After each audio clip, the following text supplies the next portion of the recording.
Assalamualaikum warahmatullahi wabarakatuh. Nah, pada video ini saya akan menjelaskan tentang pengenceran ya. Nanti pada pertemuan berikutnya kita Google Meet. Ini hanya penjelasan sedikit aja. Di Google Meet nanti langsung bahas contoh soal yang lainnya ya. Nah, pengenceran itu apa sih? Nah, jadi di dalam praktikum kimia itu biasanya kita akan diminta nih untuk mereaksikan larutan dengan konsentrasi tertentu. Misalkan kita yang disuruh butuhkan itu konsentrasinya 0,01 molar yang dibutuhkan, tapi yang tersedia ternyata 1 molar gitu kan, itu masih besar ya. Nah, itu cara untuk mendapatkan larutan 0,1 molar, caranya adalah kita mengencerkannya. Nah, ini dia. Jadi pengenceran itu jika larutan yang tersedia mempunyai molaritas yang lebih besar dari yang dibutuhkan, maka harus dilakukan pengenceran dengan cara menambahkan aqueous dengan volume tertentu. Pengenceran suatu larutan akan menyebabkan volume dan molaritas larutan berubah, tetapi jumlah mol zat terlarut tidak berubah. Jadi nanti yang berubah itu konsentrasinya ya. Nah, rumusnya seperti ini, M1V1 sama dengan M2V2. Jadi, biasanya M2-nya itu adalah yang dipinta, M1-nya itu larutan yang tersedia. Nah, V1-nya itu adalah volume saat konsentrasi yang pertama, yang masih besar. V2 itu konsentrasi yang kedua ya. Jadi, biasanya kita nyari nih supaya, misalkan nih, tersedia 0,1 tersedia 1 molar, yang ditanya 0,1 molar. Nah, volumenya mau masukin berapa? 10 mili saat konsentrasinya 1 molar. Nah, nanti kita cari nih supaya molaritasnya ketemu 0,1, volumenya itu harus berapa diencerkannya gitu ya. Nih seperti ini. Dalam satu praktikum dibutuhkan larutan 0,1 molar. Akan tetapi, larutan NaOH yang tersedia itu 2 molar sebanyak 20 mili. Jadi ada 2 molar sebanyak 20 mili. Nah, caranya gimana nih? Kita harus cairkan kan, encerkan gitu. Nah, M1-nya itu saat konsentrasinya masih besar 2 molar. Nah, volume yang tersedia saat molaritas 1 itu 20 molar 20 mili, maaf. Nah, molaritas yang dibutuhkan, konsentrasi NaOH yang dibutuhkan 0,1 molar. Kita masukkan tuh 2M kali 20 sama dengan 0,1 kali V2. Jadi kita harus tahu kan ditambahin airnya tuh berapa supaya konsentrasi yang tadinya 2 molar menjadi 0,1 molar gitu. Nah, kita masukkan kan. Ini kali yang ini pindah ruas jadi dibagi. Ternyata volumenya harus sebanyak 400 mili. Sedangkan yang tersedia tadi baru berapa? Baru 20 mili kan. Nah, berarti kurang berapa?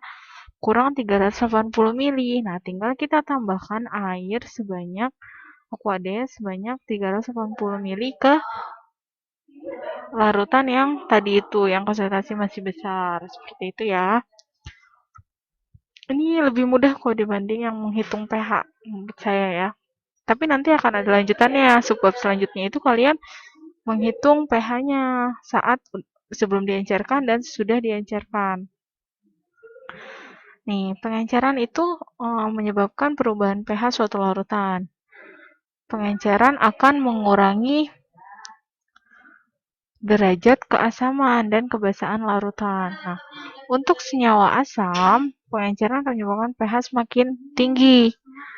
Nah, untuk senyawa basa, pengenceran akan menyebabkan pH suatu larutan semakin rendah gitu ya. Nah, jadi kalau larutannya asam dengan pengenceran, dia akan semakin tinggi ya. Kalau basa, dia akan semakin rendah. Nah, ini contohnya ya. Nah, misalkan ke dalam 100 mili larutan H2SO4 0,1 molar ditambahkan 400 mili. Berarti ditambahkan kan ya. Nah, tentukan pH awal dan pH setelah penambahan air. Berarti kalau pH awal itu pakai perhitungan pH asam basa biasa. Yang pakai MA kali alfa ya. Kali A derajat keasaman. Nah, MA-nya berapa? 0,1. Terus kita rubah jadi derajat 10 pangkat min satunya ya, dirubah. Nah, terus kita ionisasikan H2SO4 menjadi 2H plus SO4 2 min. Nah, derajat keasamannya berapa? Derajat keasaman itu ya jumlah ion H plusnya ya. Nah, 2 kan. Nah, terus kita kalikan di sini. MA kali A. 10 pangkat min 1 kali 2. Jadinya 2 kali 10 pangkat min 1. Terus kita hitung pH-nya. Min log H plus. Nah, min log 2 kali 10 pangkat min 1. Ini seperti yang kemarin ya. Jadinya 1 min log 2. Nah, tadi pH yang sebelum diencerkan. Nah, ya kan? Nah, sekarang pH yang setelah diencerkan. Berarti kita pakai rumus pengenceran dulu karena kita belum tahu nih molaritas keduanya tuh setelah diencerkan berapa. Kan awalnya 0,1, volumenya 100. Nah, setelah itu ditambahkan. Berarti sekarang volumenya berapa? Sekarang volumenya jadi 500 ya, 100 tambah 400. Nih, Bu. Makasih. Nah, sekarang terus kita tinggal masukkan nih ke rumusnya. M1 V1 sama dengan M2 V2. Yang kita butuhkan M2-nya kan, molaritas kedua setelah diencerkan. Nah, kita masukkan 0,1 kali 100 sama dengan M2 kali 500, volume yang kedua ya, setelah ditambahkan air. Nah, setelah itu didapatkan molaritas yang kedua itu setelah pengenceran 2 kali 10 pangkat min 2 molar. Nah, tinggal kita hitung nih pH-nya. Berarti kan ini H plusnya kan. Terus konsentrasinya ada 2 kan, H plusnya. Jadinya kali 2, jadinya 4 kali 10 pangkat min 2. Tinggal hitung pH-nya, min log H plus. H plusnya masukkan, 4 kali 10 pangkat min 2.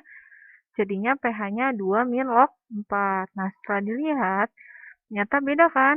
pH sebelum diencerkan dengan pH setelah ditambahkan air. pH awalnya 1 min log 2, pH akhirnya menjadi 2 min log 4. Gitu. Nah, sampai sini ya. Nanti kita Google Meet, terus kita bahas contoh soal lain. Nanti boleh tanya kalau ada pertanyaan ya. Sudah ya, sekian dulu. Assalamualaikum warahmatullahi wabarakatuh.